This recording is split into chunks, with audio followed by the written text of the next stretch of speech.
Yang terhormat Bapak Ibu Dekanat Fakultas Sains dan Teknologi UIN Sunan Kalijaga, yang terhormat Ibu narasumber Ibu Dina Rohmianingsih, yang terhormat Bapak Ibu dosen dan Bapak Ibu peserta kuliah umum, serta para mahasiswa sekalian yang berbahagia. Alhamdulillah ya, pada kesempatan yang sangat baik ini kita masih diberi kesehatan oleh Allah, kita masih diberi kesempatan sehingga kita bisa bertatap muka, baik meskipun secara virtual seperti ini dalam keadaan baik, dalam keadaan sehat, alhamdulillah.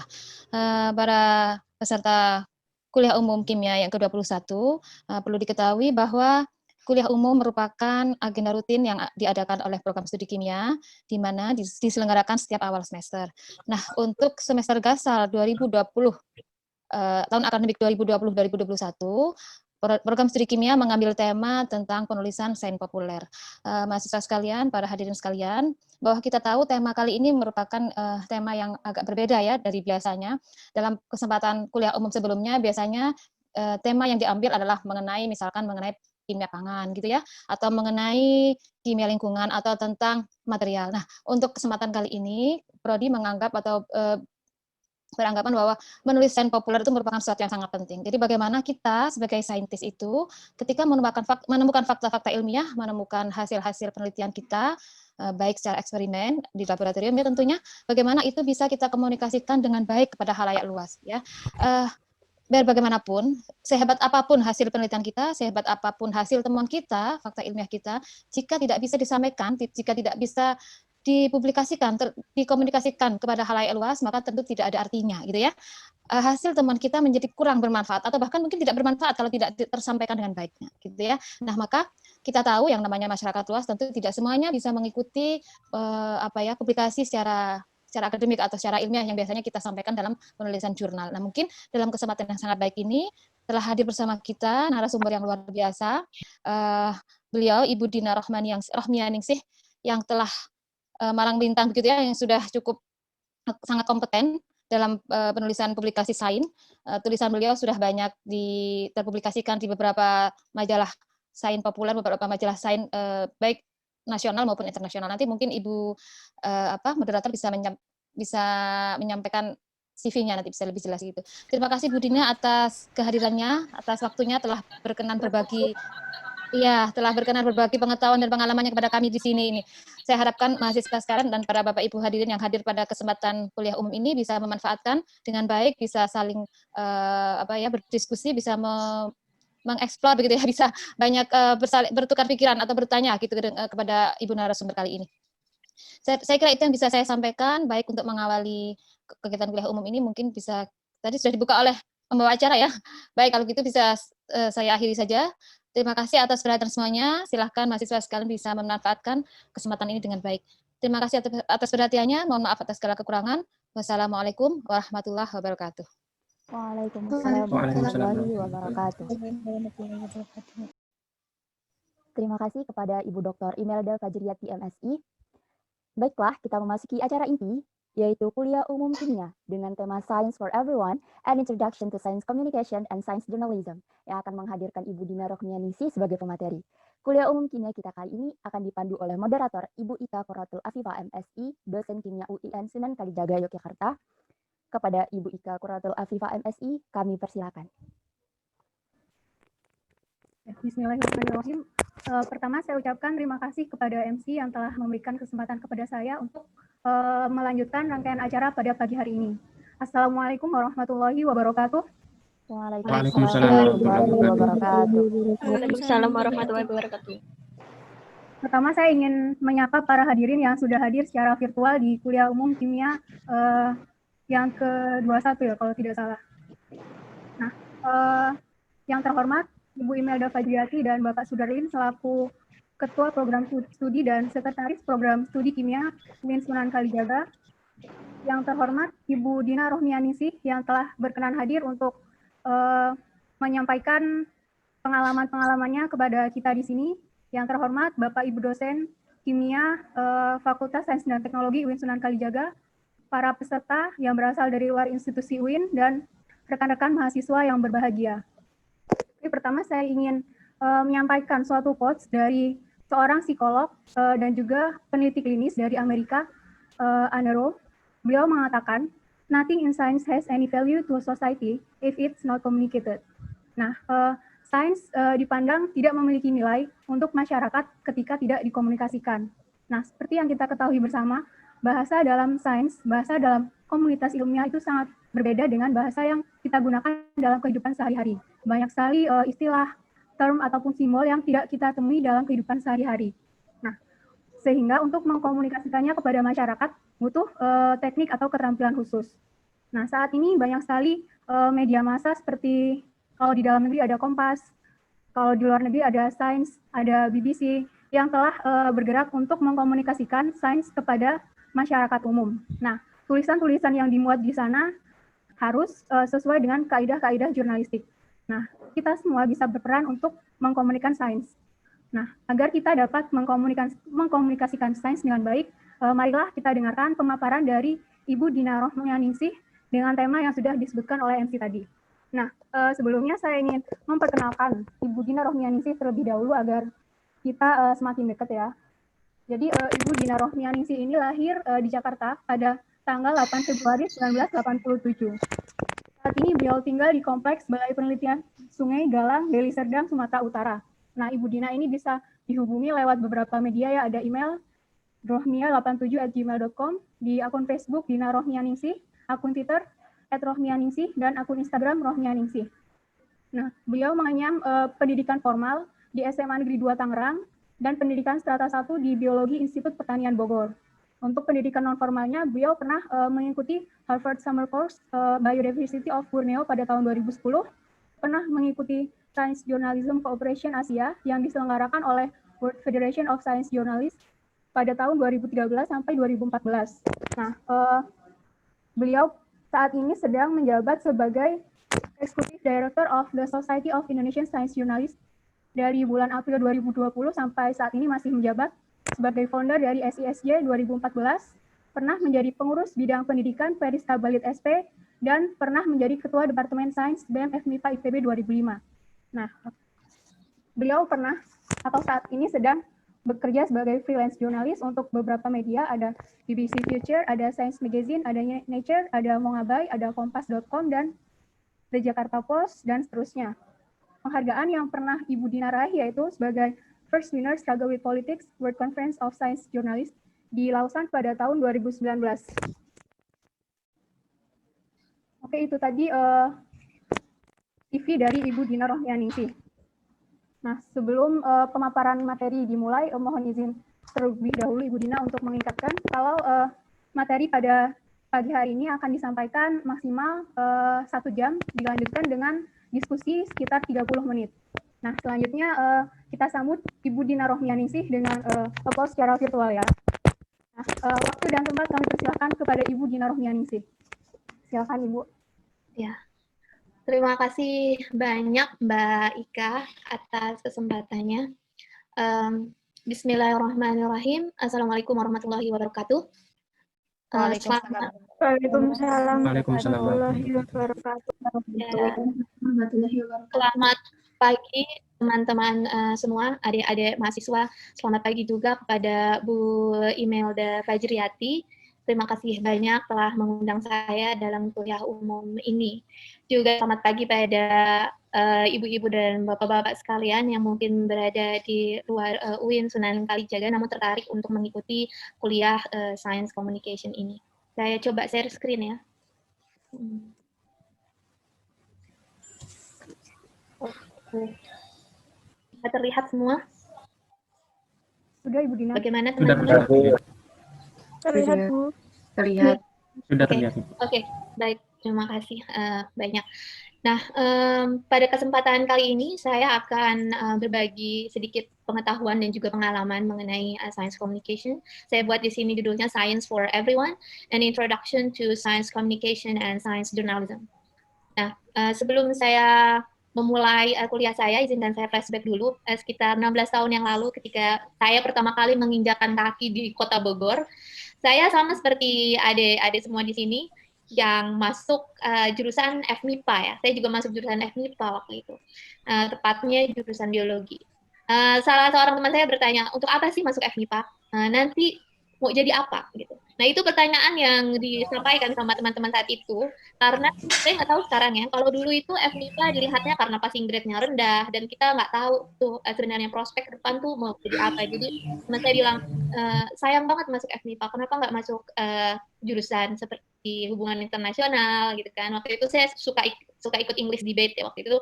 Jadi teman-teman ngerasa harusnya kamu masuk HI atau masuk hukum atau apa. Tapi waktu itu saya memilih untuk masuk FMIPA. Saya tidak berpikir banyak pada waktu itu ya, waktu masuk semester 1 dari SMA ke kuliah gitu.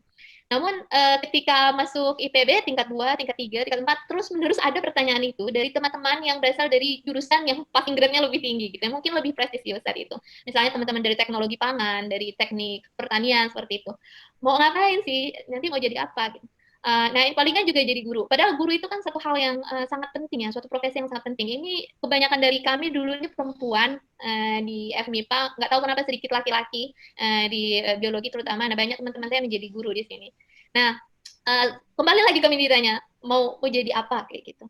Apa yang saya lakukan saat itu, saya tidak menjawab terlalu banyak dan tidak menganggap serius seperti itu. Yang saya fokus saat itu adalah mempelajari sains alam, sains biologi tentang bagaimana sih sebenarnya kehidupan itu bekerja gitu. Dengan melihat bagaimana sel-sel bawang gitu di bawah mikroskop kita bisa melihat kromosom-kromosom yang sedang membelah ketika mereka sedang berpolarisasi seperti itu merupakan satu hal yang sangat exciting gitu. Di situ ada ilmu dan saya sangat suka dengan itu. Dulu juga saya belajar tentang neuroscience, tentang behavior, dan itu menurut saya merupakan satu ilmu yang membuat saya apa ya terus-menerus menaruh perhatian di situ. Saya mendapatkan passion saya di situ. Passion saya adalah sains seperti itu.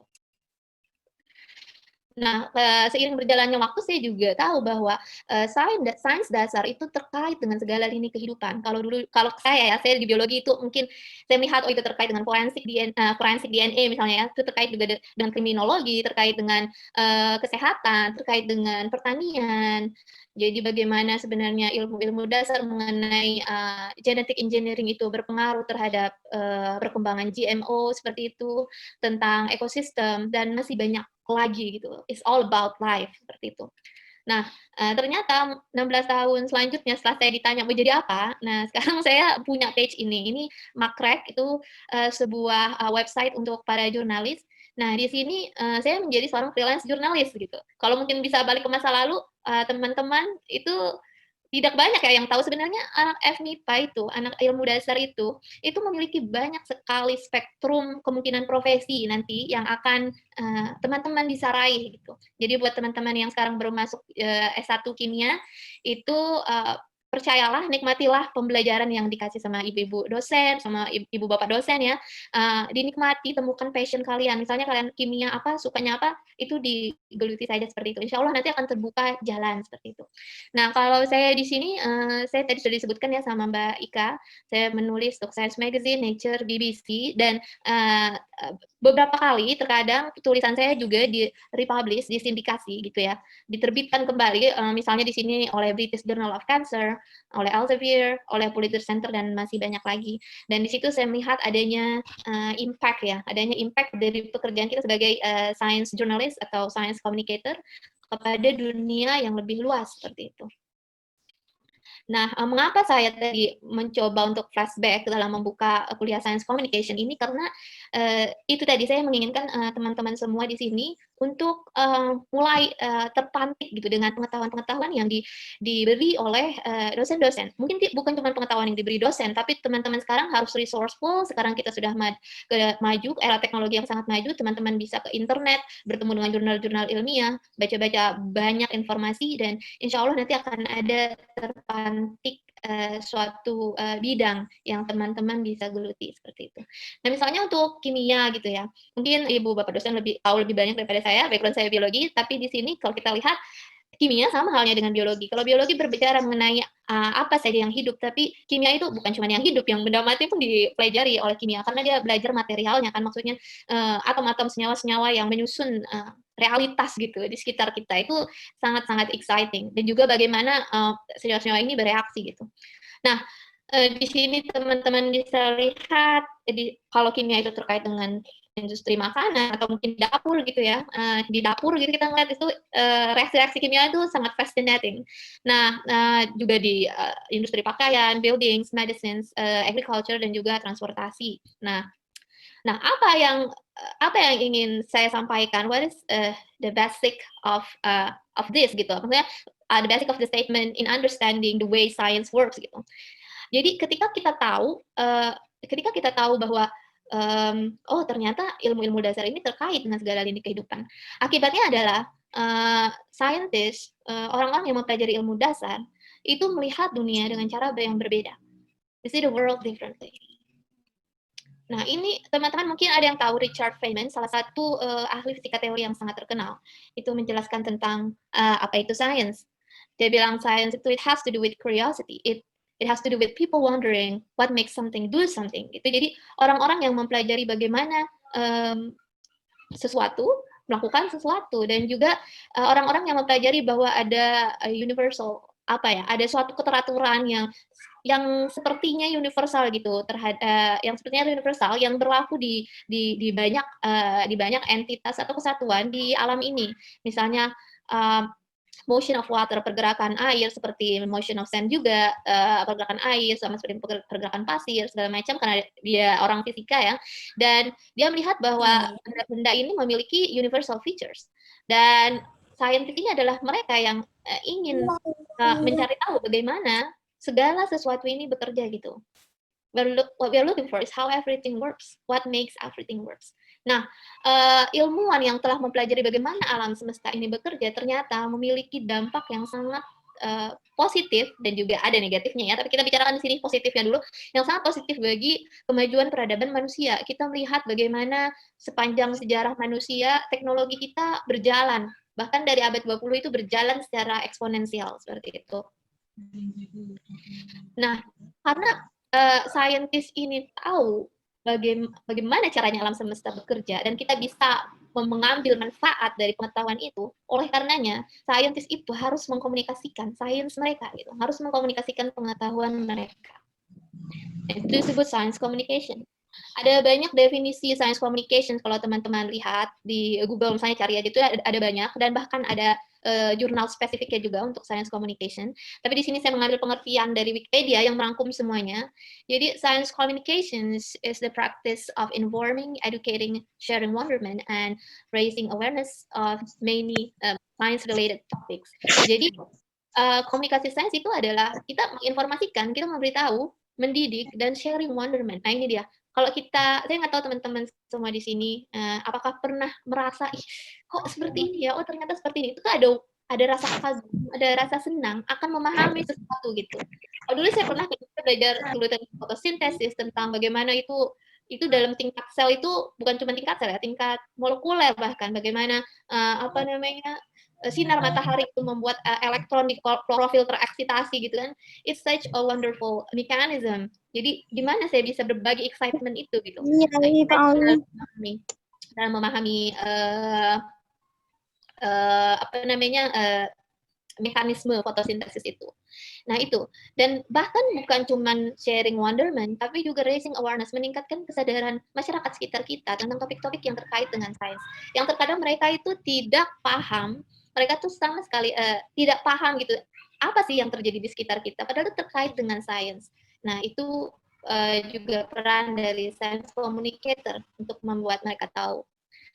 Nah ini saya merangkum sedikit ya, jadi science communication by scientists. Jadi ada banyak juga ilmuwan yang sekarang yang berusaha untuk menyampaikan sains mereka ke masyarakat, karena mereka gregetan banget ngelihat situasi saat ini, misalnya saat pandemi ya. Mungkin teman-teman sebagian ada yang tahu Pak Ahmad Utomo, molecular biologist. Nah dia membuat video-video di YouTube seperti itu ya. Dia juga reach out audience di sosial media seperti itu. Nah, saya mencoba untuk membagi beberapa strategi buat para peserta kuliah umum di sini yang mungkin sudah menjadi well master the scientist ya, mungkin para dosen yang sudah S2, S3 gitu ya. Saya ingin berbagi bahwasanya ilmuwan bisa untuk melakukan science communication sekarang juga bisa. Yang pertama itu adalah kalau ibu bapak sekalian melihat ada suatu fenomena alam di sekitar yang mungkin itu menjadi public debate atau didiskusikan mungkin di media massa, dan bapak ibu merasa mempunyai sebuah apa namanya, keahlian atau ilmu yang ingin dibagi, itu bisa reaching out to journalist. Jadi hubungi wartawannya. Nah, kalau di luar negeri tuh kan ada banyak, gampang gitu kayaknya mengidentifikasi wartawan-wartawan yang concern terhadap sains. Tapi kalau di Indonesia ini masih sangat sedikit, dan makanya itu kami membuat The Society of Indonesian Science Journalists. Jadi ibu bapak sekalian bisa menjalin networking dengan kami untuk isu-isu yang terkait dengan sains. Tapi jika memang ini terkait dengan lingkungan, itu juga bisa menghubungi The Society of Indonesian Environmental Journalists. Seperti itu. Yang kedua, lalu aktif menggunakan sosial media, karena apa? Karena disitulah antara saintis dan masyarakat tidak ada gap ya, langsung di situ. Kayak misalnya di saat ini ya, kalau kita berbicara tentang pandemi, misalnya ada Pak Pandu Riono ya, yang dibilang Twitter kalau nggak salah juru wabah atau apa itu memposting tentang sains beliau, kritikan beliau terhadap pemerintah segala macam. Atau juga kalau teman-teman nanti tertarik ke bidang lingkungan, ada juga saintis-saintis yang tertarik yang mempunyai sosial media khusus untuk nge-tweet gitu ya, untuk nge-tweet soal lingkungan gitu. Nah, untuk kimia saya kayaknya belum dapat ya, kayaknya belum ada gitu saya lihat ilmuwan kimia yang aktif di sosial media seperti itu, berbicara mengenai isu-isu sekitar yang terkait dengan sains kimia dan menyampaikannya gitu ke masyarakat. Nah, walaupun begitu saya sih punya sesuatu yang ingin disampaikan. Itu satu hal yang harus digarisbawahi, jangan sampai kita overclaim penelitian kita. Saya yakin ibu bapak sekalian tahu bahwa sains itu adalah satu hal yang bersifat kolaboratif seperti itu. Jadi kita tidak bisa mengklaim bahwa ini adalah sains saya, kemudian mengatakan bahwa ini bisa menyembuhkan, ini bisa, yang seringnya gitu ya, klaim menyembuhkan, ini bisa bla bla bla seperti kayak dulu kan. Kita tahu dulu ada jaket Warsito, kemarin juga ada kalung corona seperti itu. Kita berusaha sampaikan sesuatu sains yang berdasar, dalam arti ada peer review articles juga yang mensupport pernyataan-pernyataan kita gitu loh, sehingga kita tidak tampak seperti overclaim. Nah, selanjutnya adalah ibu bapak sekalian bisa membuat personal blog, bahkan teman-teman juga yang mungkin masih S1 bermasuk mahasiswa itu bisa membuat blog personal tentang apa yang disampaikan oleh dosen, terus ditambahkan lagi dengan berbagai sumber lain, itu bisa memulai sebagai latihan gitu ya, science communication skill kita gitu. Nah, selanjutnya itu adalah menulis untuk koran nasional, koran lokal, atau media online, misalnya kompas.com atau The Conversation. Nah, ini kompas.com punya kolom tersendiri untuk akademisi yang mau menulis, lalu juga ada Conversation. Jadi ibu bapak sekalian, jika merasa punya sesuatu yang ingin disampaikan dan itu penting ya, silahkan bisa menghubungi editor-editor ini gitu. Karena masyarakat sangat membutuhkan suara-suara dari ilmuwan kita gitu. Jangan sampai diskusi publik kita didominasi oleh isu-isu atau ahli-ahli yang dia tidak kompeten di bidangnya, tapi merasa kompeten seperti itu. Nah, kita butuh banyak suara ilmuwan nih Indonesia. Nah, ini mengutip dari Dr. Pete Lyons, seorang profesor kimia dari University of Nottingham. Dia bilang, talking to journalists, berbicara dengan wartawan itu penting buat para ahli kimia, karena dia ini editor American Chemical Society. Jadi itu penting. Kenapa penting? Bukan hanya soal ketenaran seperti itu ya, kita mau ke wartawan nih, bukan kayak gitu kan. Saya yakin ibu bapak juga nggak seperti itu ya. Tapi bukan ketenaran untuk secure funding gitu ya, untuk mendapatkan pendanaan, tapi untuk educate the public gitu, untuk mendidik masyarakat mengenai pentingnya sains, dan untuk menginformasi perdebatan publik gitu. Jadi sains itu sangat penting untuk masyarakat agar mereka bisa mengambil keputusan-keputusan gitu yang pro science gitu, yang evidence based, terutama juga kepada para policy makers ya, pengambil kebijakan, mereka harus tahu ini gitu. Karena selama ini tuh kebanyakan, apalagi di Indonesia, itu seolah-olah terjadi ada sebuah gap pemisah antara komunitas ilmiah dengan publik. Nah, publik ini di dalamnya ada jurnalis, ada juga pengambil kebijakan di situ, ada pemerintah. Dan di sini kebanyakan mereka ngomong-ngomong aja tentang satu hal. Nah, komunitas ilmiah sih sebenarnya tahu, tapi mereka nggak ngomong. Nah, inilah science communicator ini menjembatani antara dua dunia yang sampai saat ini mungkin terlihat berbeda itu. Dan satu hal yang penting adalah allow the public to see how scientists are using research gitu. Jadi kita akan didanai, mungkin banyak ilmuwan di Indonesia ini terkait dengan pemerintah ya. Misalnya universitas-universitas negeri, mungkin UIN ke Departemen Agama ya, atau ke Depdikbud saya kurang tahu, tapi kayak ITB, UI, UIN, itu semua tuh terafiliasi oleh pemerintah. Nah, ini ada sebuah tanggung jawab di mana saintisnya itu harus memberitahu kepada masyarakat bagaimana pajak mereka dipergunakan. Mengapa sains itu bisa membuat kehidupan ini lebih baik, dan apa yang mereka bayar, pajak yang mereka bayar itu dipergunakan untuk suatu hal yang memang positif gitu untuk mereka. Seperti itu. Nah, sekarang kalau kita sudah tahu bahwa sains itu harus dikomunikasikan, bagaimana cara kita mengkomunikasikan itu gitu. Apakah dengan mempresentasikan rumus-rumus ini saya Aldo kimia ya, publik nggak bakal ngerti. Dan juga publikasi ilmiah. Nah, teman-teman yang mungkin baru lulus SMA dan sekarang masuk semester 1 di Prodi Kimia UIN, mungkin tahu ya, dulu itu ada memang, bukan dulu, sampai sekarang pun sering itu namanya karya ilmiah ya.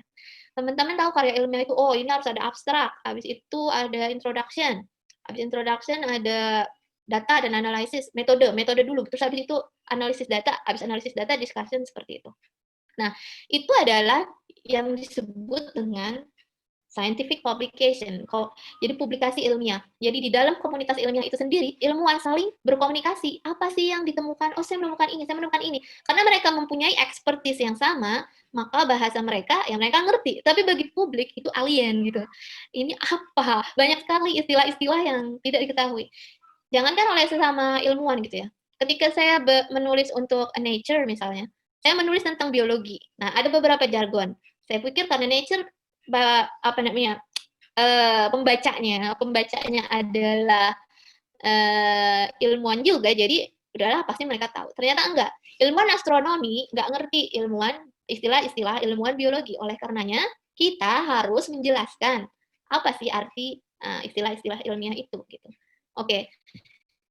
Jadi ini memang komunikasi ilmiah nih. It's fine kalau kita berbicara dalam komunitas kita sesama ahli kimia, tapi untuk publik kita nggak bisa. Nah, makanya sih saya tampilkan ini sebuah website dari Inggris ya, ini Chemistry World. Ini memang khusus untuk berita-berita yang terkait dengan kimia. Di dalam website ini ada beberapa jargon mengenai kimia, karena mungkin mereka lebih spesifik ya, walaupun mereka lebih ke publik, tapi publik yang punya interest di kimia, seperti itu. Dan mereka telah menyederhanakan apa yang disampaikan di jurnal ilmiah itu, gitu. Mereka sederhanakan dan mereka kaitkan penemuan-penemuan di bidang ilmu kimia dengan kejadian-kejadian di sekitar kita, seperti itu. Nah, ini yang kedua ini punya Amerika ya, Chemical and Engineering News. Di sini dibagi sama mereka. Itu ada analytical chemistry, biological chemistry, bla bla bla ya. Ada materials juga, ada yang terkait dengan makanan, environment seperti itu. Dan mereka khusus membuat situs ini gitu. Nah, di Indonesia kita belum sampai ke sini karena masih sedikitnya science communicator, masih sedikitnya science journalist seperti itu. Namun saya optimis gitu ya, dengan adanya teknologi yang sekarang bisa dimanfaatkan oleh teman-teman semua, apalagi generasi muda sekarang, membuat website seperti ini mengkomunikasikan sains di era digital ini akan menjadi sangat mungkin kalau banyak teman-teman yang semakin tertarik dengan science communicator dan mau belajar tentang hal itu gitu. Mungkin kita bisa sampai ke tahap ini ya.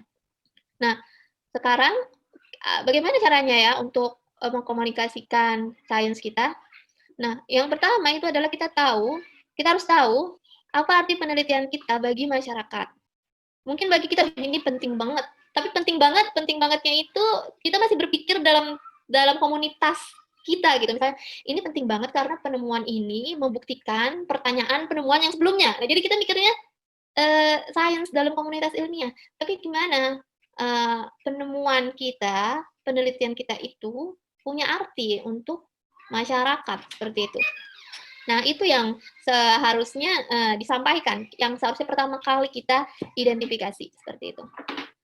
Nah, mungkin teman-teman beberapa udah ada yang baca, saya beberapa hari lalu kirim ke Bu Imelda beberapa bacaan yang bisa jadi background teman-teman sebelum mengikuti kuliah ini. Yaitu salah satunya itu adalah UREColor. UREColor itu adalah suatu situs yang memberikan banyak press release, penelitian-penelitian yang terjadi di seluruh dunia. Nah, yang terkait dengan kimia di sini saya lihat itu dari Institute of Physical Chemistry dari Academy of Science-nya Polandia ya, dari Polish. Nah, itu dia menghasilkan penelitian yang mendapatkan sebuah absorben, sebuah senyawa itu yang bisa menyerap senyawa-senyawa yang beracun gitu dari udara. Jadi kan arti penelitiannya, oh ini untuk membuat udara di sekitar kita lebih bersih seperti itu.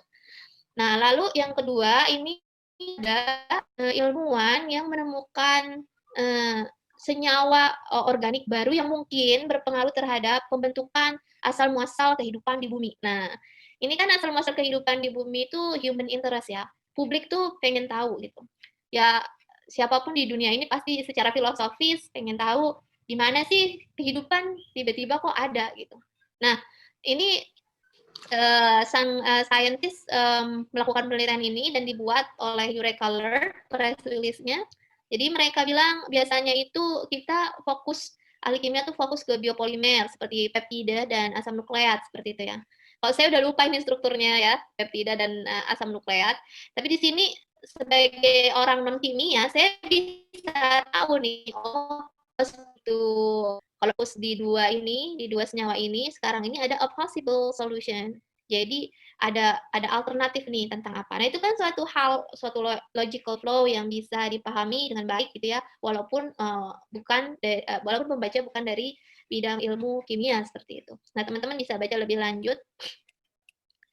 Nah, setelah kita tahu apa arti penelitian kita bagi masyarakat, yang kedua adalah kita harus melihat dunia sebagaimana pembaca melihatnya, gitu. Jadi kadangkala yang buat ilmuwan itu stuck untuk mengkomunikasikan ilmunya adalah karena dia merasa orang lain tuh paham melihat dunia seperti dia melihatnya gitu. Jadi pasti kamu paham. Jadi mereka tuh tiba-tiba ngomong, kalau saya misalnya saya jurnalis, saya wartawan mewawancarai ilmuwan. Nah ilmuwan ini seringkali kalau misalnya dia yang jarang berkomunikasi dengan jurnalis, seringkali langsung berbicara bla bla bla. Tapi saya harus nanya lagi gitu. Ini maksudnya apa, Pak? Yang maksud yang Ibu jelaskan tadi seperti ini. Saya harus rephrasing, harus menjelaskan kembali dengan kata-kata saya sehingga saya bisa memastikan itu adalah hal yang dia maksud seperti itu. Nah, namun ya kita bisa seperti itu kalau misalnya si wartawannya memang ditugaskan untuk memahami sainsnya. Misalnya saya nggak mungkin kayak editor saya nulis bla bla bla suatu hal yang saya nggak pahami gitu. Tapi kalau kita lihat di Indonesia banyak media-media yang mereka ilmuwan berkata apa dikutip banyak segitu ya tanpa ada penjelasan. Nah jadinya pembaca yang melihat ini apa, jadi mereka shy away gitu, mereka nggak mau lihat ini ada sains kayak gini gue nggak ngerti gitu kan, terus dibuang. Atau adalah kalau kita lagi baca di internet langsung buka tab lain gitu kan, langsung ganti Windows. Nah itu satu hal yang harus dipikirkan oleh teman-teman ilmuwan juga, bagaimana kita bisa berkomunikasi dengan baik. Nah salah satu contoh yang saya gunakan di sini adalah mengenai struktur virus corona ya. Nah, struktur virus corona ini kan dia seringnya dideskripsikan itu merah gitu ya. Kalau di bawah mikroskop elektron itu mungkin nggak merah ya. Mungkin dia memang nggak berwarna tapi pakai pewarnaan atau apa dibuat ilustrasi itu seringnya merah. Nah, salah satu pengguna Facebook itu saya lihat di komentarnya bilang, ini virus corona atau buah rambutan. Nah, itu kan suatu hal yang lucu gitu ya. Tapi saya kira saya bisa masuk ke situ gitu. Oh, ternyata publik itu terbiasa melihat buah rambutan. Kalau lihat corona ingat dia buah rambutan. Nah, ini kesempatan bagi kita untuk masuk menggunakan buah rambutan ini sebagai analogi struktur virus corona seperti itu. Nah, saya ini menulis di Medium juga, saya menulis dalam bahasa Indonesia untuk terkait hal ini gitu. Jadi saya ingin menunjukkan pentingnya salah satu struktur itu yang disebut dengan protein spike. Mungkin sebagian teman-teman atau mungkin banyak dari teman-teman yang tahu bahwa protein spike ini berfungsi sangat penting agar si virus itu bisa masuk ke sel tubuh kita. Jadi seperti kunci dan gembok gitu ya. Jadi ada membran sel, di situ ada enzim AT2, terus di situ ada virus corona, spike proteinnya, cocok, kebuka, masuk deh virus coronanya. Nah, itu penting untuk membayangkan itu. Jadi rambutnya si rambutan ini saya umpamakan sebagai protein spike. Dan saya kasih ke anak saya yang berumur 9 tahun dan dia bisa memahami itu dengan baik. Nah, hal itu penting ketika kita berbicara mengenai struktur virus, agar kita bisa menjelaskan lebih lanjut bagaimana vaksin itu bekerja gitu. Jadi basicnya memang struktur virus kalau kita mau mengkomunikasikan soal vaksin gitu ya, sainsnya vaksin ya. Nah, selanjutnya gimana sih publik melihat dunia? Nah, publik ini lihat banyak sampah, masyarakat lihat banyak sampah, banyak plastik. Nah, ini salah satu tulisan di mana ini saya lupa, di ya, Chemistry World kayaknya ya. Ini tentang sampah-sampah plastik yang bisa diubah di recycle lagi, tapi untuk senyawa yang lebih bermanfaat gitu ya. Oh sorry, seperti itu. Nah ini yang saya maksud dengan melihat dunia sebagaimana masyarakat melihatnya. Coba deh tempatkan penelitian kita di konteks masyarakat gitu. Di society kita, di sekitar kita ada apa sih? Masyarakat melihat apa sih? Dan gimana sains kita bisa masuk gitu ke situ. Nah, salah satu hal lain yang sering kali menjadi kesalahan gitu ya, kesalahan bukan cuma buat ilmuwan saja, bahkan saya juga sebagai jurnalis, sebagai teman-teman saya di Society of Indonesian Science Journalists, kadang-kadang kita menuliskan jargon ilmiah atau istilah ilmiah tanpa menjelaskannya gitu.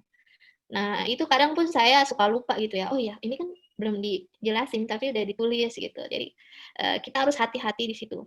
Nah, gimana caranya mengidentifikasi ini istilah ilmiah yang harus dimasukkan, ini istilah ilmiah yang penting dimasukkan untuk mengedukasi publik gitu.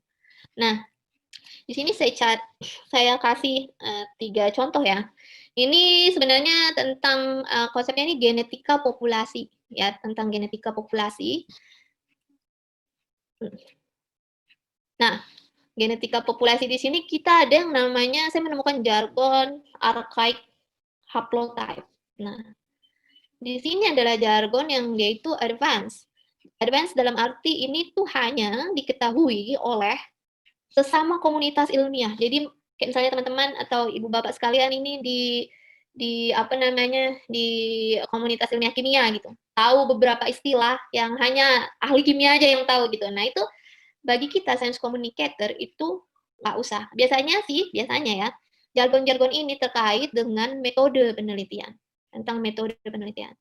Nah, publik nggak mau tahu tuh tentang hal itu ya. Publik tuh biasanya percaya dengan apa, oke, ini sudah dilakukan seperti ini, apa artinya buat kita. Nah, seperti yang tadi saya jelaskan. Nah, advance jargons ini, istilah ilmiah yang sangat sulit ini, itu urusannya saintis. Jadi kalau saintis yang lain mau reproduce atau melakukan kembali penelitian terhadap suatu penemuan tertentu, oke, mereka harus memahami itu. Misalnya PhD student, postdoctoral researchers seperti itu. Nah, oke, mereka pakai istilah ini. Tapi kalau science communicator dan jurnalis itu nggak usah pakai istilah-istilah yang susah itu. Istilah-istilah yang biasa ada di metode ya. Tapi kalau jurnalis dan science communicator itu wajib penting memahami basic term atau istilah-istilah dasar, misalnya genetika, kimia, atau tadi kimia organic chemistry itu apa. Nah, science communicator tuh harus tahu itu gitu loh ya. Jadi mereka harus memahami itu sebagai background mereka menulis. Dan juga di sini ada intermediate term, ada jargon yang dia bersifat agak-agak asing nih buat publik. Tapi publik harus tahu apa itu artinya untuk mengedukasi mereka. Nah, ini di sini saya tulis nih admixture, jadi perkawinan antar spesies. Di sini saya menulis tentang waktu itu papernya ini paper Bu Herawati Sudoyo ya di Eijkman itu tentang bagaimana percampuran genetik antara Homo denisovans dengan Homo sapiens dengan Homo floresiensis gitu. Jadi ada yang namanya ada mixture. Jadi mereka saling kawin gitu.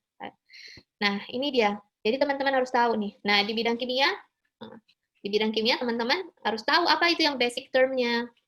Lalu yang intermediate ini istilah-istilah yang agak asing tapi publik harus tahu. Nah, misalnya tentang apa? Salah satunya itu nanti kita ke itu ya, ke contohnya. Ke contoh beberapa penulisan di bidang kimia. Nah, ini dia ini baru saya bilang. Nah, ini pembakaran pizza. Nah, ini bagus sekali ini di Warsteg ya. Ini dia mengapa saya katakan bagus karena sang penulis membuka ini dengan pembukaan yang bagus. Jadi publik itu diajak membayangin pizza. So she sees the world the way her readers do. Jadi si Mbak Septian ini melihat dunia sebagaimana pembaca melihatnya gitu. Oke, terus lanjut lagi. Nah, namun mungkin jika ada yang perlu diperbaiki adalah apa istilah ini kalor ya. Ini kalor sebenarnya kalau dari jargon tadi itu intermediate term karena ini publik harus tahu apa itu kalor gitu ya. Kita tahu itu panas ya, tapi apa sih konteksnya di pembakaran pizza ini? Nah, ini harusnya dijelaskan dulu gitu. Dan satu hal yang penting, jangan memasukkan rumus ke dalam artikel. Jangan memasukkan rumus ke dalam artikel. Nah, yang kedua itu mengenai aspal. Nah, ini kayaknya kimia banget nih ya. Nah, aspal itu apa ya kan? Nah, di sini dituliskan, langsung dituliskan apa ini aspal. Tapi kita bisa, jika adalah kita bisa membuat opening dengan seperti kita bercerita gitu loh. Seperti kita bercerita dengan teman kita. Nah, ada juga di sini hidrokarbon. Nah, ini memang sih sebelumnya udah disebut karbon dan hidrogen, tapi kadang kita sebagai pembaca awam ya hidrokarbon itu apa gitu kan. Terus agregat gitu kan, ada beberapa. Jadi hindari jargon ilmiah. Kalaupun mau nulis jargon, ditulis dulu definisinya ya. Kalau bisa dalam kurung, bisa koma gitu misalnya sumber daya hidrokarbon, kita koma, dalam kurung, atau setelah itu koma menjelaskan bla bla bla blanya. Sesuatu yang bisa dipahami secara sederhana oleh masyarakat. Nah, kemudian ada lagi nih yang terkait dengan kimia juga tuh, ledakan di Beirut. Itu kan kemarin jadi headline. Itu apa ya? Nah, ini bagus banget ini. Saya lupa ini siapa yang nulisnya, kayak kalau nggak salah di blog pribadinya. Nah, ini suatu hal yang bagus karena itu mengambil apa yang terjadi di sekitar kita untuk menarik perhatian para pembaca ke sains yang akan kita sampaikan. Jadi ini mengenai amonium nitrat, ya kan? Nah, amonium nitrat itu apa? Terus juga ini dijelaskan di sini ya. Misalnya, ada satu hal yang tiba-tiba ditulis merupakan hasil dekomposisi tak sempurna. Nah, itu apa? Itu publik harus tahu gitu. Ya kan? Nah, ini ada penjelasan amonium nitrat ya kan? Bagus, ini bagus. Nah, nanti harusnya masuk ke atas. Jadi kita biarkan publik tahu amonium nitrat itu, baru setelah itu kita jelaskan mekanismenya kenapa bisa jadi ledakan gitu. Seperti itu. Oke, nah itu tentang science communication. Sekarang kita ke science journalism. Nah, science journalism itu berbeda dengan science communication. Itu satu hal yang harus teman-teman garis bawahi. Berbedanya kenapa? Karena kalau science communication itu berfungsi untuk memberikan informasi, informing, educating, ya kan, mendidik publik gitu dan meningkatkan kesadaran publik tentang sains. Kalau science journalism itu tidak. Science journalism itu sama seperti jurnalisme lainnya adalah melaporkan kejadian-kejadian di sekitar kita. Namun perbedaannya adalah science journalism itu dia menggunakan penemuan-penemuan sains, cara-cara berpikir ya, scientific thinking ke dalam artikelnya itu. Nah, ada banyak sebenarnya pengertiannya science journalism, namun berdasarkan pengalaman saya dan juga diskusi saya dengan editor-editor dan juga teman-teman saya di SISJIS, saya menemukan perbedaan science communication dan science journalism gitu ya. Itu bedanya adalah kalau science communication itu cuma menyampaikan sesuatu, menjelaskan sesuatu. Kalau science journalism itu kita membuat analisis yang kritis gitu. Analisis yang kritis tentang kejadian di sekitar kita dengan menggabungkan dua dan bahkan banyak, dua, tiga, bahkan banyak penemuan-penemuan ilmiah dan membuatnya menjadi satu artikel gitu. Into a story of what's happening around us. Seperti itu. Jadi itu jurnalisme. Jadi benar-benar teman-teman bisa paham ya. Nah, misalnya ini, waktu beberapa bulan lalu ya, 2 bulan lalu atau 1 bulan lalu, saya membaca tentang beberapa paper ilmiah, tentang publikasi ilmiah. Ini yang satu itu mengenai apa sih, bagaimana sih sifat-sifat magnetik tumbuhan itu bisa digunakan untuk mendeteksi akumulasi nikel di dalamnya gitu. Lalu yang kedua ini paper ilmiah mengenai geoekologi. Jadi bagaimana sebenarnya tipe-tipe batuan di berbagai pulau di Asia Tenggara itu berpengaruh juga terhadap jenis-jenis tumbuhan. Nah, itu ternyata berpengaruh ya kan. Nah, ini kan interdisipliner nih. Ada fisikanya, ada biologinya, ada ya kan, ada ekologinya di sini, ada geologi. Nah, terus di bawah ini adalah tentang itulah tumbuhan pengakumulasi nikel sendiri. Nah, saya ada 3 nih kan ya. Sebenarnya ada lagi nih, ada beberapa lagi, mungkin 6 atau 7. Dan saya mencari lagi berbagai macam informasi, mewawancara ilmuwannya, penulisnya. Dan saya menulis ini itu untuk BBC Future Planet mengenai tanaman bergetah nikel. Itu juga udah diterjemahkan kalau nggak salah di BBC Indonesia udah ada terjemahannya, tapi ini yang bahasa Inggrisnya, yang originalnya. Jadi dari berbagai publikasi ilmiah yang saya baca, saya membuat satu cerita gitu. Jadi seperti puzzle, bagaimana penemuan-penemuan ilmiah ini bisa dirangkai menjadi sebuah cerita. Nah, ternyata ceritanya Indonesia itu ada yang ini ya, ada yang dulu. Sudah, Ibu.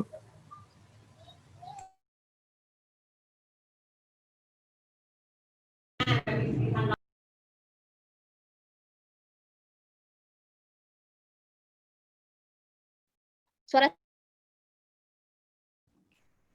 Putus-putus. suara saya terdengar? Sekarang sudah terdengar. Oh ya, ya. Oke. Ya, jadi apa yang saya dapatkan itu adalah setelah saya membaca berbagai publikasi ilmiah itu adalah bahwa Indonesia seharusnya sebagai sumber nikel, salah satu sumber nikel terbesar di dunia dengan tipe geologi yang sangat mendukung, itu seharusnya menjadi sumber tanaman-tanaman yang bisa mengakumulasi nikel. Jadi nikel hyperaccumulators. Tapi ternyata sampai sekarang nggak ada, belum ditemukan. Nah, ini sebuah puzzle, sebuah misteri. Nah, itu karena apa? Nah, jurnalis sains itu nggak cuma berhenti dibaca paper, tapi juga kemudian menulis, menganalisis mengapa kita sampai sekarang tidak mengidentifikasi tumbuhan ini. Lalu saya mewawancara saintisnya, dan saintisnya berkata bahwa ini adalah kurangnya dukungan pemerintah terhadap riset-riset ilmu dasar atau juga riset-riset interdisipliner gitu. Dan ya, seperti itu. Itu salah satu contoh jurnalisme sains. Nah, selanjutnya ini adalah jurnalisme sains juga ini, gabungan sains communicator yang sangat kreatif, itu dibuat oleh rekan saya, Mbak Dewi Savitri, salah satu pengurus, yaitu sekretaris jenderalnya ya, sekjen dari SISJ. Mbak Dewi Savitri membuat sebuah apa ini, interaktif konten gitu di CNN. Jadi ada yang namanya CNN Pijar. Nah, itu terperangkap gelombang mikroplastik. Nah, ini kan terkait juga dengan kimia. Tapi, nah, science communicator-nya bukan cuma bagaimana dia bisa menuliskan kimia dengan cara yang sederhana dan dipahami oleh masyarakat. Tetapi juga memanfaatkan apa ini, digital creativity gitu loh. Nah, ini dia. Saya kasih screenshot-nya di sini. Nah, ini dia Mbak Dewi ini membuat suatu penjelasan yang sangat menarik. Itu dia tulis nenek moyang plastik. Kita tahu sebenarnya plastik nggak berkembang biak ya. Tapi di sini menggunakan nenek moyang ini, pembaca langsung berpikir, oh ini asal muasalnya plastik seperti itu. Lalu sejarahnya seperti apa? Kemudian hasilnya itu disebut dengan termoset. Termoset itu apa? Oh, material yang tak bisa larut gitu kan. Terus mengapa dianggap revolusioner? Karena seperti ini, mudah dibentuk, tak menghantar listrik, dan nyaris bisa diserasikan untuk produk apa saja. Langsung kan pembaca terbayang dari alat elektronik sampai barang dapur seperti itu.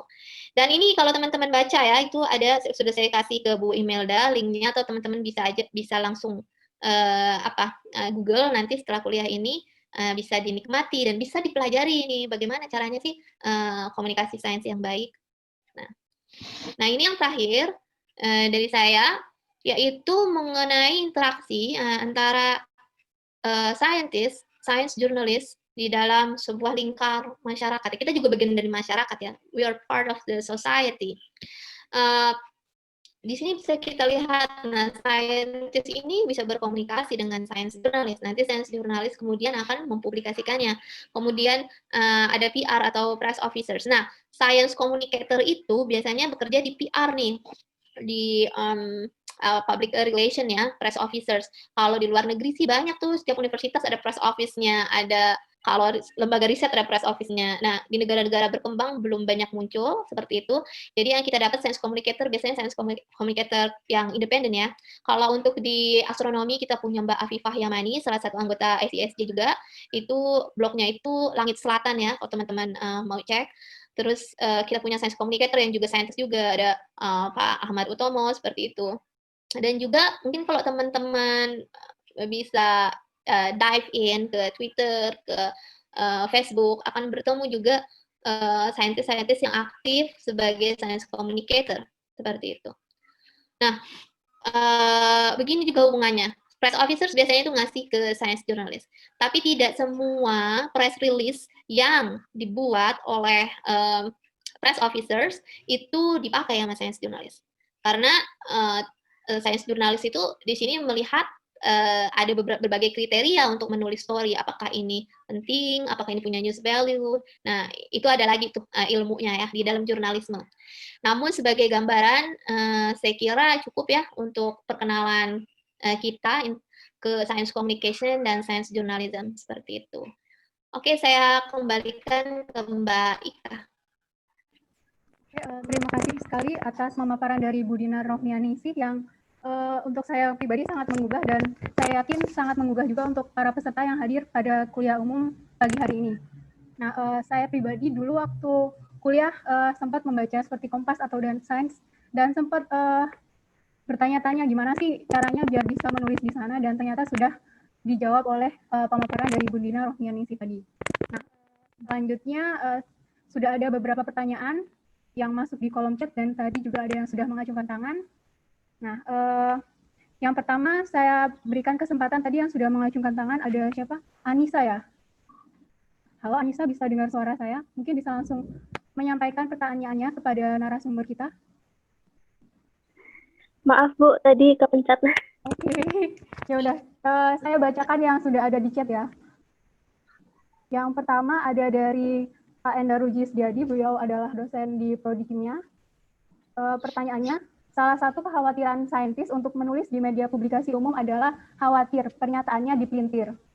Karena ada contohnya, contoh di UIN sendiri, sempat di UIN Jogja kemarin baru saja mengalami kejadian terkait milkuyamin. Saya kurang tahu Bu Dinar Rohmianingsih sempat mendengar hal itu atau tidak. Nah, disertasi salah satu dokter ini tuh dipelintir. Seolah-olah UIN ini melegalkan seks bebas dan jadi viral. Nah, apakah ada trik dan tipsnya untuk meminimalisir pelintiran-pelintiran seperti ini? Terima kasih, Bu Dina, bisa langsung dijawab saja. Ya, memang pelintir ini ya, ini adalah salah satu ketakutan para ilmuwan untuk berbicara kepada jurnalis. Bukan cuma di Indonesia aja, di luar negeri juga salah satu hal yang membuat mereka enggan berbicara dengan jurnalis itu adalah takut jurnalisnya tuh nggak ngerti. Nah, salah satunya ini sebenarnya saya melihatnya sebagai sebuah tanda bahwa wartawan itu seharusnya memiliki pengetahuan mengenai apa yang akan dia tulis gitu. Kalau di sini kita berbicara tentang science journalism, kita berbicara tentang ilmu alam gitu ya. Nah, ini mulai ada kesadaran bahwa kalau kita mau tulis tentang sains, kita harus paham soal sains. Nah, ini kan tentang, kalau nggak salah ini tentang suatu hal yang ilmu apa ya, teologi atau pokoknya ilmu agama yang sering kali dianggap remeh gitu ya. Kita kebanyakan misalnya rakyat Indonesia belajar di SD agama Islam, tapi kan itu kan tidak sedalam Islamic Studies yang dipelajari di UIN seperti itu. Nah, ini seharusnya menjadi apa ya, sorotan gitu, bahwa wartawan selain dia harus memahami tentang sains alam, dia juga sebelum menulis itu harus memahami juga tentang ilmu-ilmu ini, tentang Islamic Studies. Tapi sayangnya karena wartawan itu mereka punya deadline dan udah deh kalau ada apa aja ditulis. Nah, itu banyak itu juga media. Nah, kita mulai di sini organisasi kita untuk mencoba mengatasi hal tersebut. Nah, kalau dari ilmuwannya, saya pikir ada bagusnya ketika diwawancara oleh jurnalis, ditanya dulu maksudnya jurnalis ini konteksnya seperti apa yang akan ditulis gitu. Nah, salah satu yang saya pelajari juga dari jurnalis di luar gitu, ketika saya mau menuliskan suatu hal yang kontroversial misalnya, Pak, saya ingin menuliskan tentang ini. Jadi si narasumber itu nggak surprise gitu, dia nggak terkejut ketika keluar loh, kok kayak gini gitu. Nah, itu sebetulnya trik-trik yang bisa dilakukan ilmuwan juga gitu. Tapi perlu diingat bahwasanya seorang jurnalis nggak bisa tuh ngirimin draft satu kopi satu tuh ke si ilmuwan yang diwawancara gitu. Nah, itu nggak bisa banget karena itu termasuk salah satu kode etik jurnalisme. Tapi kalau untuk penjelasan, kalau si jurnalisnya itu punya cukup waktu untuk mencoba mengklarifikasi, Pak, pemahaman saya seperti ini, apakah betul gitu. Nah, itu si saintis bisa menggunakan kesempatan itu gitu.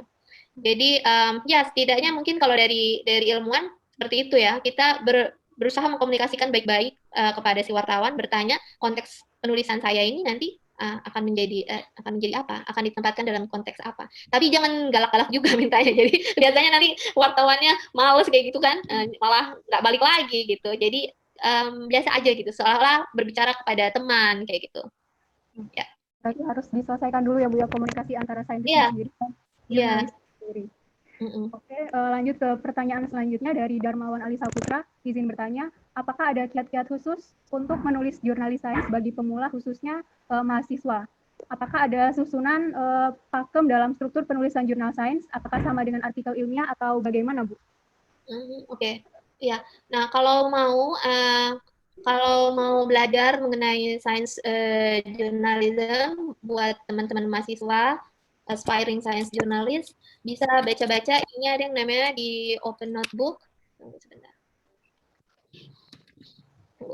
Oke, di mana tadi ya? Belumnya. Oke. Nah, itu ada linknya, teman-teman bisa lihat di situ. Nah, penulisan sains populer, artikel jurnalisme sains itu seperti saya bilang, dia itu sebenarnya jurnalisme. Jadi artikel-artikel jurnalisme itu apa? Ada straight news yang berupa, ada yang apa namanya, inverted pyramid ya, piramida terbalik. Atau kita bisa melihat kalau yang straight news itu tuh apa sih yang paling penting gitu kan? Apa sih yang paling penting? Kemudian dijelaskan 5W-nya itu when, what, how, seperti itu, why, jadi kapan, di mana, bagaimana, itu semua harus dijawab di situ. Itu kalau straight news ya. Misalnya penemuan tentang penemuan sebuah spesies baru gitu. Nah, itu ditulis seperti sebagaimana berita ditulis, kayak teman-teman baca di Kompas, di Tempo, di Kompas Science. Nah, di Kompas Science itu bagus banget untuk melihat contoh-contoh jurnalisme sains untuk yang straight news itu bagus. Dan juga mereka juga punya interaktif interaktif kontennya juga ada. Nah, itu kalau kita mau straight news. Lalu yang kedua ada yang namanya feature. Feature ini tulisan panjang. Nah, tulisan panjang ini dia memang tidak seperti karya ilmiah yang kita tulis di sini abstrak, introduction kayak gitu, tapi dia itu seperti sebuah cerita panjang, ada tokohnya, siapa yang kita wawancara. Nah, itu jadi tokoh. Misalnya tunggu dulu ya, saya kasih contohnya juga nih. Ada tokohnya, lalu ada pembukaannya. Pembukaannya itu mendeskripsikan tempat. Tunggu dulu sebentar. Mosaik. Itu mendeskripsikan tempat. Nah, setelah pembukaan itu seperti ini ya, seperti novel. Seperti novel dia. Tunggu sebentar. Ini teman-teman bisa lihat di sini. Ini cerita tentang kasus gigitan ular di Indonesia. Nah, ini menang award juga yang menulis teman saya, ya walau. Nah, itu teman-teman bisa lihat di situ kalau penulisan jurnalis sains, khususnya yang tulisan panjang, itu dia seperti novel. You tell the true story gitu. Nah, setelah pembukaan itu, baru ada di situ nut graph atau inti dari tulisan. Setelah inti dari tulisan dijelaskanlah argumen-argumennya, alur ceritanya gitu loh. Jadi ada struktur logiknya, tapi dalam bentuk cerita gitu. Nah, saya nggak bisa menjelaskannya dengan kata-kata, tapi kalau teman-teman baca di sini, itu ketahuan. Kayak sama ya teman-teman baca novel ya kan, ada alur, ada yang berdasarkan kronologis waktu, ada yang dia loncat-loncat kayak gitu. Nah, itu ada banyak contohnya. Ya, kayak gitu sih. Ada lagi nggak sih pertanyaannya dari siapa tadi? Darmawan ini udah ya? Sudah Bu, sudah terjawab semua. Oke. Nah, saya dicek ya link yang sudah dikirimkan oleh Bu Dina. Nah, untuk pertanyaan selanjutnya dari Indah Hoirotunisa, mengapa mengutarakan pemikiran dalam blog atau media sosial itu penting untuk mengasah kemampuan menulis, terutama bagi para peneliti muda? Oh ya, itu penting banget. Kenapa? Pertama, soal menulis itu sebenarnya semua orang itu bisa menulis. Itu suatu hal yang alami gitu ya. Dulu sebelum manusia mengenal ABCD gitu ya, kalau kita lihat di Sulawesi itu manusia melukis ya kan. Tulisan tertua di dunia ada di Gua Sulawesi, itu udah melukis tentang perburuan. Untuk apa sih, ngapain? Karena itu ternyata salah satu feature biologi kita adalah yang membedakan kita dengan makhluk hidup lain adalah kita menaruh pikiran kita di luar diri kita gitu. Kalau Richard Dawkins bilang ini namanya extended phenotype. Jadi itu ada satu hal yang alami dan itu adalah natural instinct. Nah, perbedaannya adalah bagaimana itu bisa sampai ke orang lain. Kalau dulu saya mungkin bisa nulis diary segala macam ya, nulis jurnal gitu, tapi nggak ada yang baca. Nah, media sosial dan blog itu memungkinkan kita untuk terhubung dengan orang-orang yang membutuhkan pengetahuan kita atau yang sharing the same interest with us gitu. Nah, dengan media sosial dan dengan juga blog, orang-orang ini yang like-minded ya, yang punya pikiran yang sama, itu akan terhubung. Nah, itu sangat-sangat baik sekali gitu. Kalau saya dulu terhubung dengan komunitas sains terbuka Indonesia misalnya, Indonesian Open Science, itu awalnya dari baca Medium, blognya Pak Dasapta Erwin di ITB misalnya.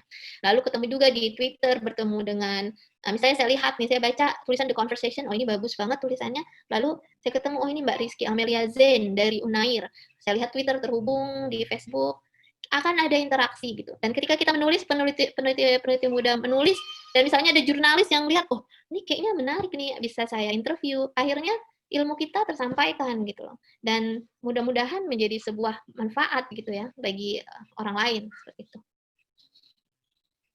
Terima kasih Bu Dina. Jadi saat kita menulis di media sosial atau blog itu sebenarnya bisa membuka jaringan juga ya Bu nantinya. Oke, untuk pertanyaan selanjutnya dari Dilaha Suhaimi, bagaimana sikap dan langkah kita jika kita disalib dalam mempublikasikan karya seperti Darwin? Apakah kita harus maju dengan membawa ide kita ataukah kita mundur? Lalu bagaimana sikap kita jika kita diposisikan menjadi second lead? Seperti ini, gitu. saya kurang tahu ceritanya. Darwin dan Wallace, oh ya, ini anak kimia tapi tahu juga ya kan History of Science-nya biology. Iya, jadi ini sebenarnya komunikasi, sebenarnya pertanyaan ini dalam konteks komunikasi internal komunitas ilmiah. Yang ada sebenarnya bukan cuma Darwin atau si Wallace ya, tapi juga waktu itu Watson and Crick dan Rosalind Franklin. Nah, itu di situ ada perseteruan juga di situ. Siapa sebenarnya yang pertama kali menemukan ide ini? Siapa yang pertama kali menemukan evolusi, yang menemukan struktur double helix DNA gitu kan? Nah, itu menurut saya itu akan terlihat dengan apa ya, dengan objektif ya ketika kita memasukkan ide kita, memasukkan penelitian kita ke dalam publikasi ilmiah. Tapi memang masalahnya adalah ketika kita submit paper itu biasanya lama peer review-nya. Jadi ilmuwan ini sebenarnya saling balapan gitu. Siapa duluan yang publish tentang ini? Padahal dia sedang meneliti topik A misalnya, meneliti topik A. Ternyata ketika dia baru sampai akhir penelitian udah publish keluar tentang topik A. Jadi dia ya percuma deh kayak gitu kan. Nah, itu sebenarnya cara sains bekerja ya, cara sains bekerja. Oleh karenanya salah satu hal yang bisa dilakukan ilmuwan selain menunggu publikasi ilmiahnya keluar, itu dia mengkomunikasikan sainsnya. Nah, si Alfred Wallace itu kalau nggak salah pada zaman dulu itu juga nulis kan The Malay Archipelago. Saya nggak tahu detail sejarahnya seperti apa, Tapi itu Darwin itu punya rute pelayaran yang berbeda, Wallace itu Ya. Wallace Tidak banyak nih, ini apa namanya? Ada suara lagi, bisa di-mute nggak? Oke. Ya, jadi Darwin itu beda ya. Darwin itu kalau nggak salah di Galapagos ke arah Amerika sana. Kalau Wallace ini di sekitar Kepulauan Nusantara kayak gitu. Nah itu publikasi ilmiahnya saya kurang tahu detailnya siapa duluan. Terus kalau disambung ke konteks zaman sekarang, ilmuwan-ilmuwan ini kan lebih memilih mengikuti kultur publish or perish, publikasi dulu atau publikasi yang banyak atau enggak kamu hilang gitu. Sekarang juga Kementerian Riset kita ini menyuruh dosen-dosen untuk publikasi kayak gitu kan. Nah, hasilnya kalau ditanya gimana caranya supaya kita nggak kesalip, itu ada yang namanya preprint. Jadi tulis makalah kita publish di sebuah website yang memang dia menerbitkan artikel-artikel ilmiah yang sedang dalam proses peer review. Nah itu boleh. Dan jurnal-jurnal misalnya seperti Nature, Science, dia punya ini preprint. Ketika preprint itu dipublish dan dia mempublishnya, dia tidak melihatnya sebagai plagiasi gitu. Jadi sebelum dipublikasi sama komunitas ilmiah, sebelum dipublikasi oleh jurnal ilmiah, terlebih dahulu si ilmuwannya ini harus mengkomunikasikan sainsnya. Caranya lewat apa? Dengan menulis blog itu, dengan menulis preprint itu. Itu adalah prinsip-prinsip sains yang terbuka ya. Jadi masyarakat itu bisa mengambil manfaat tanpa menunggu si ilmuwannya itu publish di jurnal ilmiah. Dan ini terjadi sekarang di era pandemi ini, banyak banget penelitian tentang virus corona yang publish di preprint. Nah, seperti itu. Walaupun kita mesti hati-hati juga ya, peer review tentu saja terus berjalan walaupun dia sudah publish di preprint seperti itu. Jadi ya gitu, kita nggak boleh nunggu publikasi ilmiah, tapi kita bisa komunikasikan dulu lewat preprint seperti itu. Terima kasih Bu Dina atas jawabannya. Untuk pertanyaan selanjutnya dari Huri, apakah memiliki personal blog bagi sains komunikator harus menggunakan domain yang berbayar atau ada pihak yang mengakomodasi domain-domain khusus yang mencirikan bahwa blog tersebut adalah milik sains komunikator? Dan biasanya platform apa yang banyak digunakan? Apakah Blogspot, WordPress, atau yang lainnya? Ya, silakan Bu Dina. Ya, saya kira nggak ada aturan ya, nggak ada aturan sebenarnya mau tulis di mana gitu. Bahkan teman-teman nulis status Facebook yang panjang, teman-teman juga itu termasuk science communication kalau teman-teman menyampaikan sainsnya. Boleh yang berbayar, boleh yang gratis, terserah. Tapi mungkin kalau yang berbayar ada feature kita blognya dipromosikan ya, misalnya sama Google atau apa. Terus kalau lagi platformnya yang biasa digunakan science communicator, karena saat sekarang sangat dikit ya.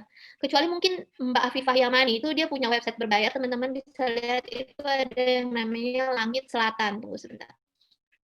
Langit Selatan. Oke, dia agak lama. Nah, itu dia berbayar. Tapi kalau yang lain, saya lihat mungkin di Blogspot, di WordPress ada, di Medium ada, gitu. Jadi nggak ada sih yang khusus. Biasanya science communicator pakai ini, pakai Medium, atau biasanya pakai WordPress. Itu kayaknya nggak ada, gitu. Kalau misalnya komunikasi saya secara informal, saya lebih misalnya menulis di Facebook atau di Twitter, gitu ya. Kalau science communication ya, sama satu lagi di Medium, gitu.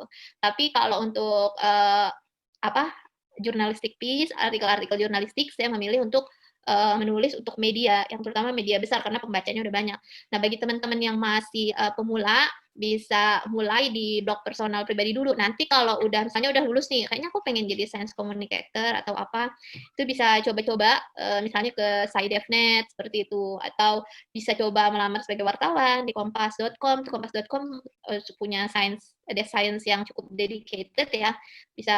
Atau bisa ke BBC Indonesia, seperti itu. Terima kasih Bu Dina atas jawabannya. Selanjutnya saya berikan kesempatan kepada para peserta yang hadir. Mungkin ada yang ingin menyampaikan pertanyaannya secara langsung, open mic.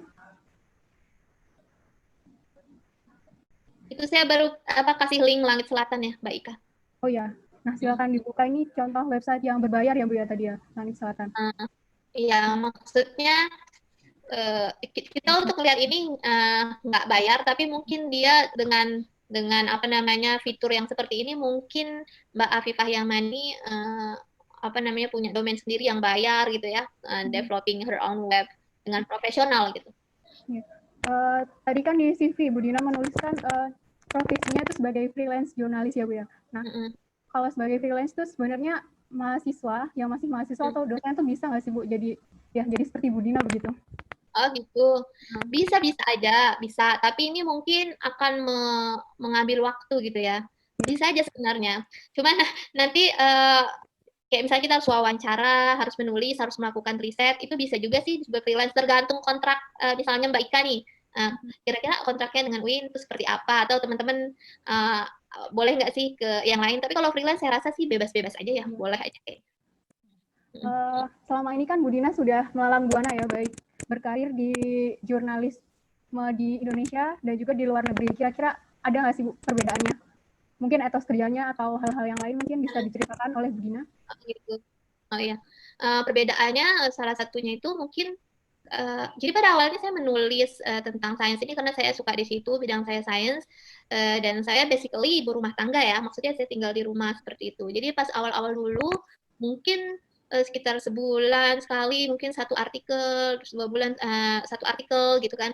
Nah perbedaannya itu adalah bagaimana media-media tersebut menghargai kerja jurnalisme sains gitu. Jadi kalau di Indonesia teman-teman kalau memang pengen menjadi jurnalisme sains dan mau mendapatkan pendapatan finansial dari itu, teman-teman harusnya jadi staff. Karena apa? Karena itu yang berbayar. Kalau yang nggak berbayar, biasanya kalau yang di media di Indonesia itu kurang cukup ya. Kurang cukup itu mungkin kayak misalnya saya dibayar gitu oleh media luar negeri. Nah di Indonesia itu mungkin di dalam itu bisa 1/20-nya dibayarnya atau mungkin nggak sama sekali seperti itu. Jadi buat teman-teman yang pengen belajar jurnalisme sains juga belajar bahasa Inggris supaya bisa bekerja di luar gitu. Jadi dapat pendapatan finansial juga dari situ. Namun kalau teman-teman ilmuwan, teman-teman dosen yang juga ingin menulis untuk outlet di luar, itu bisa banget gitu ya. Misalnya menulis untuk Nature. Nah, salah satunya itu ada ya peneliti WCS. Baru lulus master juga, itu namanya Shera ya. Itu dia menulis untuk Nature kemarin untuk satu hal yang bagi kita mungkin sepele, tapi sebenarnya itu penting gitu ya untuk komunitas ilmiah. Itu tunggu dulu sebentar, di mana ya dia? Nah, dia menulis untuk itu. Oh iya, ini dia. Ini tentang orang-orang Indonesia yang hanya memiliki satu nama. Nah, ini si Mbak Syera ini mengajukan suatu argumen. Harusnya sains tidak mendukung hal itu gitu loh. Jadi seperti saat-saat pendaftaran konferensi, kalau orang Indonesia yang punya satu nama, di belakangnya no answer gitu ya, atau nol gitu kan. Nah, terus pas ditulis ke emailnya, Dear NA gitu kan, atau Dear nol. Jadi nggak ditulis namanya. Jadi sains itu tidak inklusif. Nah, hal-hal seperti itu yang sebenarnya pengen didengar sih sama komunitas ilmiah internasional. Jadi kalau teman-teman Bapak Ibu dosen semua punya ide menarik yang ingin disampaikan, yang membuat sains lebih diverse, lebih beragam gitu ya, itu bisa coba untuk menulis. Terutama biasanya sih kalau ilmuwan itu menulis tentang opini. Nah, di CNN Indonesia itu juga untuk dosen. Untuk apa namanya ilmuwan ya. Nah, salah satunya ini ada di CNN Indonesia dan juga di mana ini?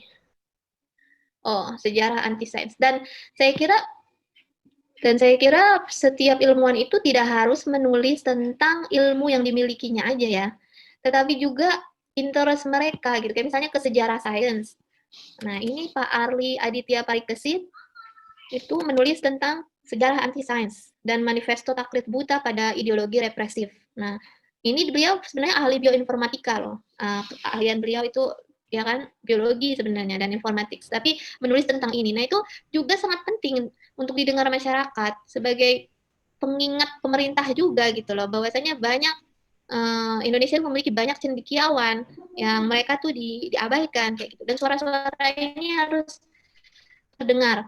Nah, selanjutnya itu misalnya ada Bu Mas Dalina Pane, salah seorang ahli epidemiologi yang menulis di CNN mengenai respon pandemi pemerintah.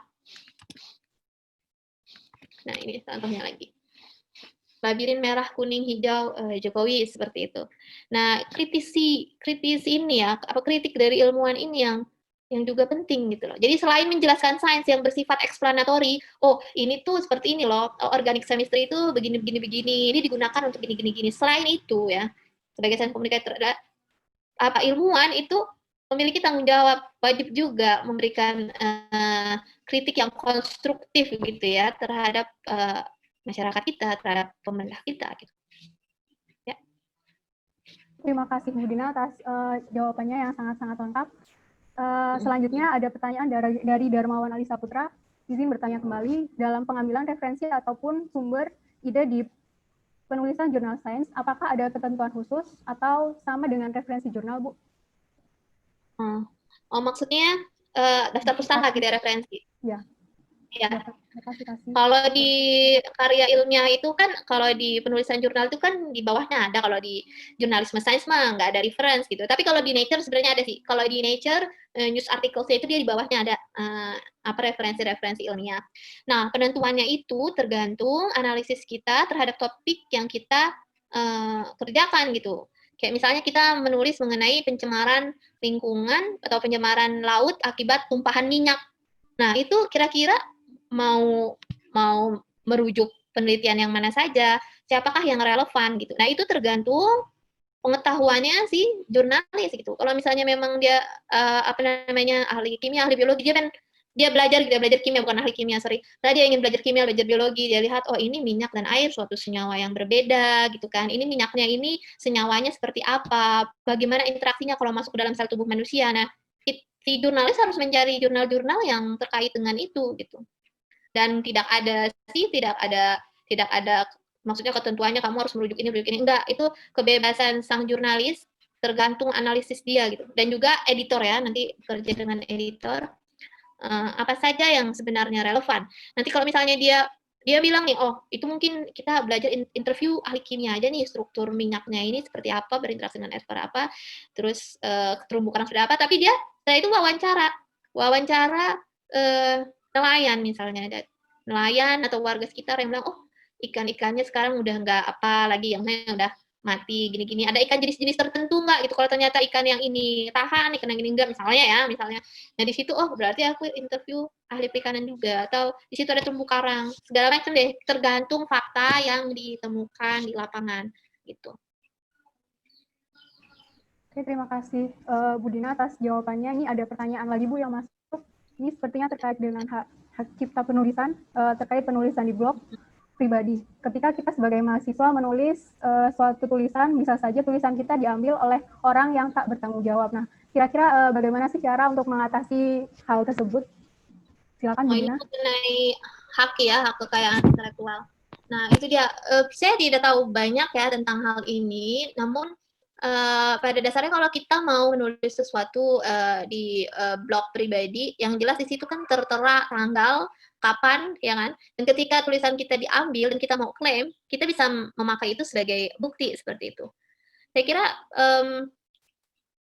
Saya kira seperti itu ya. Saya nggak tahu sih plagiasi yang terjadi. Saya dulu pernah sih nulis buku gitu ya tentang puasa Senin Kamis. Waktu itu skripsi saya tentang relationship antara gula darah, terus durasi puasa dengan working memory kayak gitu. Beberapa juga saya lihat ada beberapa blog yang ngambilnya, itu tergantung kita apa kita mau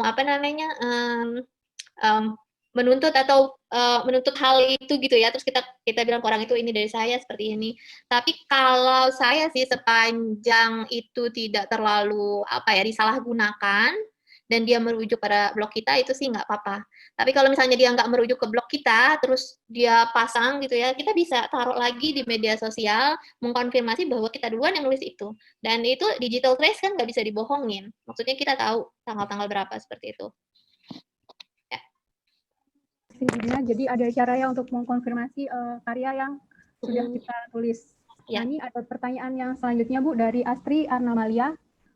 Dari pemaparan yang telah disampaikan, tadi kan untuk pemula bisa dimulai dengan menulis lewat blog. Namun jika hasil dari tulisan kita ternyata masih banyak kurangnya atau beberapa ada yang salah dalam penyampaian, akan menimbulkan kesalahan berpikir untuk pembaca. Nah, menurut pandangan Ibu bagaimana baiknya tindakan bagi pemula untuk menjadi sains komunikator.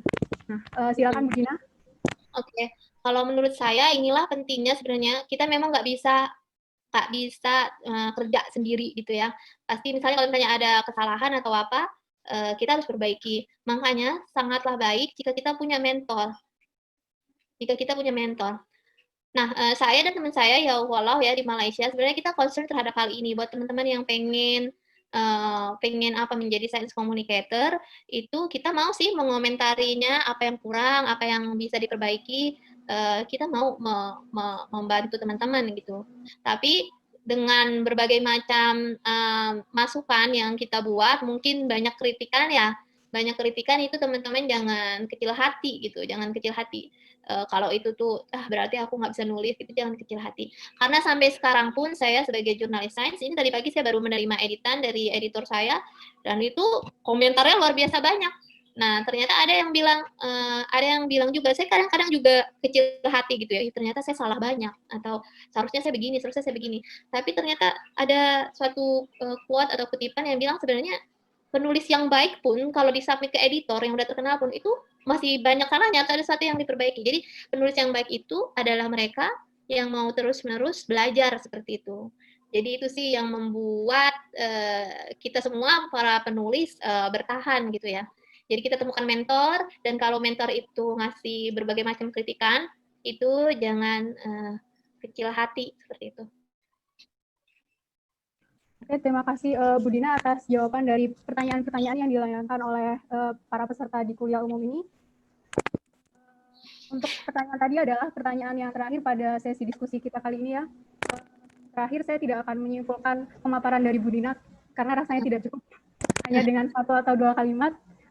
Jadi salah satu tanggung jawab sosial kita sebagai saintis untuk masyarakat sebenarnya bisa kita lakukan dengan cara mengkomunikasikan sains. Mungkin bisa dimulai dari media sosial pribadi kita dulu ya Bu ya. Nah mungkin kalau ada pertanyaan yang lebih lanjut terkait pemaparan materi dari Bu Dina, bisa dihubungi ya Bu ya melalui email atau media sosial lain yang sudah saya sebutkan tadi.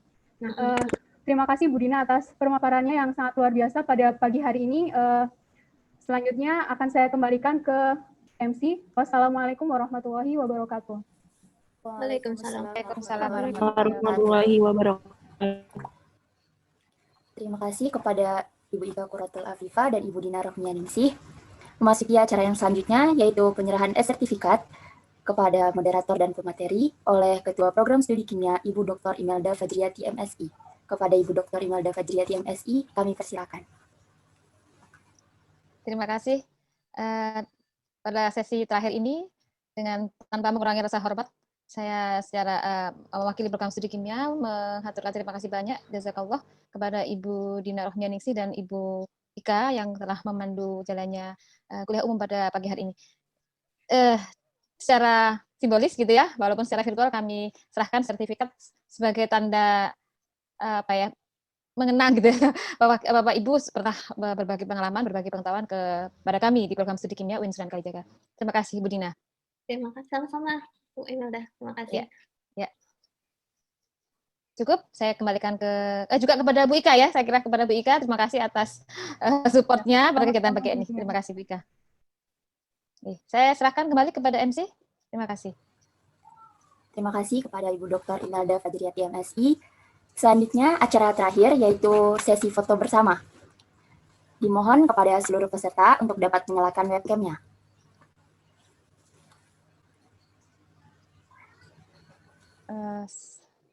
Mungkin sebentar, settingnya mungkin. Baik. Teman-teman bisa nyalakan video mungkin.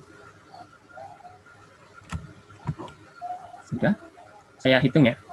1, 2, bentar, ada satu yang mesti duduk. Sebentar, sudah? Oh, belum. Oke, ada satu dilihat.